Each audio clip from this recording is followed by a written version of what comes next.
When renting out properties, what's something that a lot of people will overlook in the process? Oh man. What is something that they would overlook? I think routine maintenance is something that a lot of people don't plan for. I think the majority of people, hopefully, when they're renting a property themselves or hiring a property management company, are properly scrutinizing the tenant and making sure that they're qualified, they have a good payment history, and that they have enough income to pay. I mean, I think one of the things that a lot of people don't account for is the wear and tear that person can put on the property.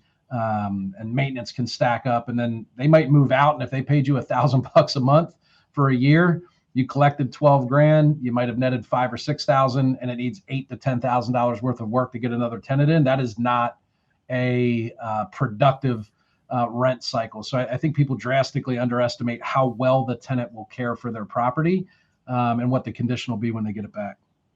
Okay. All right. Steve, your thoughts? When I saw this question, I was just thinking back to my own personal experience. And yes, you wish everyone would be responsible, but when I was new, I was not.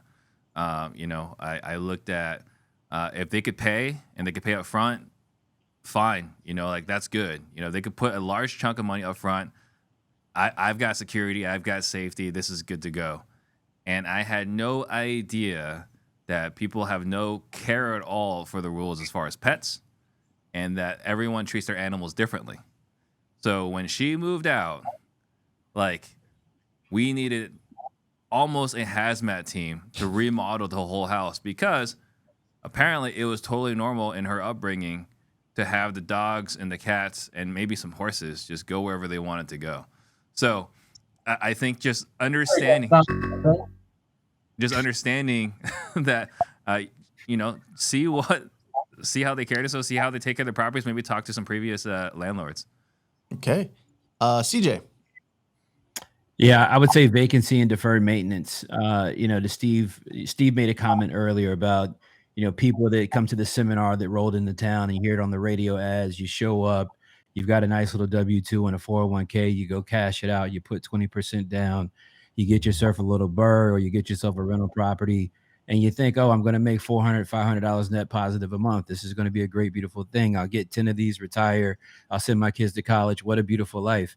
It doesn't really work like that, right? You got things like vacancy. You got things like deferred maintenance. And I think that's something that people overlook when they're excited and get into the business, because, I think Eric kind of touched on this as well. That can really start to limit your cash flow and what your margin looks like month to month. So you got to be on top of estimating what those things are going to look like in your projections before you take something down. It's like a little glimpse that people get of what it's like to be an entrepreneur, right? It's like, oh, this is great. I'm going to do this. It's going to pay for my kid's college education. Then you get smacked in the nose with a spill, or what Steve described is that, until I got into real estate, my perception of how the average human lived was significantly higher than what I know today to be true. RJ, what was it, a couple weeks ago, smelled like cat piss for 3 weeks because he walked inside of a house. I always imagine did they lay, you never lay down on your living room floor to play with your kids, or play a game of Uno? It's who laid on this floor and ate an open air sandwich and played with their kids in this piss and shit ridden carpet? I can't imagine that. How do you and then you'd see those people at the grocery store and they look like a normal citizen. I think we gotta give RJ a shot. He's probably not gonna say anything good, but still gotta give him a shot. We still got RJ. We still got RJ's turn. Sorry. What happened? It just said we're breaking all the rules. Sorry, I apologize. It went around and he decides I can just run the show now. RJ's off of it. Well, you haven't got any points yet, so I don't blame him. This is a big round for you, RJ. Big round. Is it? And I actually have the right answer. It's different. Listen, capital expenditures, okay? So what I consider that is things like roof, fencing, HVAC replacement, a tree that dies and needs to be torn down or falls down. These are the unexpected expenses that I think most people are going to think, hey, the maintenance of when someone moves out, or I need to set money aside when they move out or if they stop paying me for a month. I don't think people take into consideration those big ticket items that can be crippling. I mean, quite frankly, what they were just talking about is that people get in these situations where, yeah, maybe they do take, some money out of their 401k or their IRA to buy into a BRRRR. They're not going to be prepared for that $6,000 roof or that $5,000 HVAC replacement. It's like, where did that come? I was only making $300 a month. That's the what I think gets most overlooked. Okay. Hey, RJ, Steve would call that capital expenditureisms. I accept that. The record, you can lump that all into one category. It's expenditureisms. If you guys are interested in participating in Part in the Disruption, we're looking for some new candidates. Just go ahead and put your name here in the YouTube chat. That line will be as long as your sponsor line, pal. RJ's got this thing where he kind of like is wrong and right at the same time. It's very interesting. So what RJ is talking about is actually deferred maintenance. All right. And so, A tree falling over is not deferred maintenance. That isn't, but he said a roof. You can anticipate a roof as deferred maintenance for sure. I think we could all agree on that. That's why I said he's kind of right and wrong at the same time, right? Just catch what I'm putting down. But RJ, I appreciate you agreeing with me again for the second time in the show. I just wanted to shout you out for that once more, man. Thank you. Listen, this is because you're not down in the South. See, people down in the South, we never consider roofs part of deferred maintenance because we get hailstorms and windstorms. So they always get replaced frequently with insurance funds. Sounds like it's cutting down the Dude, margin. I met somebody. So maybe you probably want RJ, listen to this. There's someone I spent some time with and was helping in Texas. Part of their TC process is they order an insurance inspection on the seller's dime before every closing, and 30% of the time they'll discover hail damage, and they'll have the seller sign over that check minus maybe $500 or something that they give them. So they'll get oftentimes $15,000, $20,000, $25,000 checks that they use to reduce their cost in the property. They order a roof inspection on every property they buy. Why did you just tell my secret?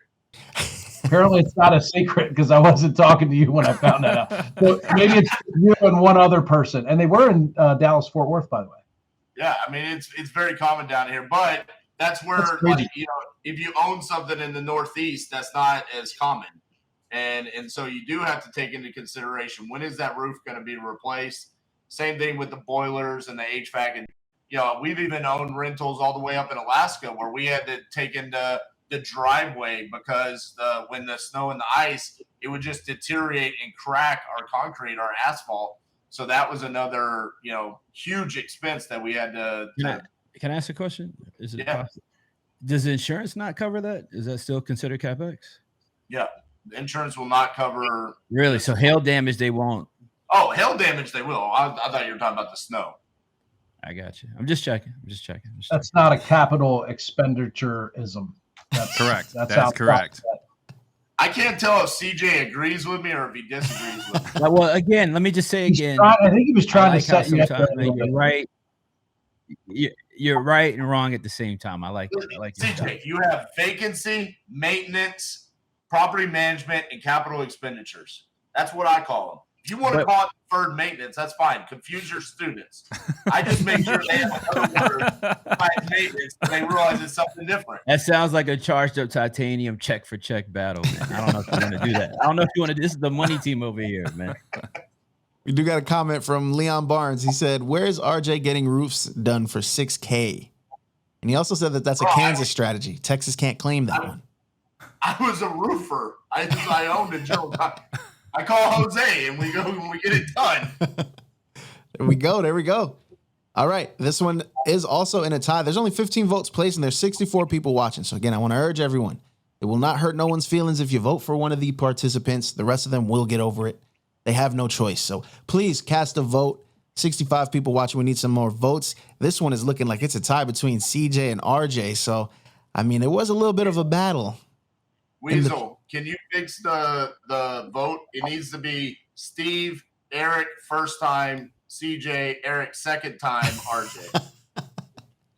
We have vote gate on Eric right now? that what we're saying? Yeah. We got to open up a I vote. mean, he went twice this round. So He did. Well, yeah. Are you voting for Brewer's first round or his second round? Please let us know in the chat so we can divvy up the he did votes get 90 correctly. seconds there, man. He did get 90 seconds. I think it was actually 90 seconds exactly, to be honest. I forgot I had the timer on. Be honest. Now we're being honest. 3:19 p.m. We're finally going to start being honest at this point.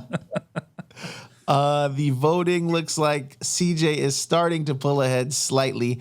Before we Nonsense. close out the voting, I do want to remind the chat that the last question, the sixth question, will be a chat submitted question. So during this next round, feel free to drop a question that you would like the panel to answer, and we'll take that question directly from the chat, whichever one we see fit, and give it to the panel for the last question.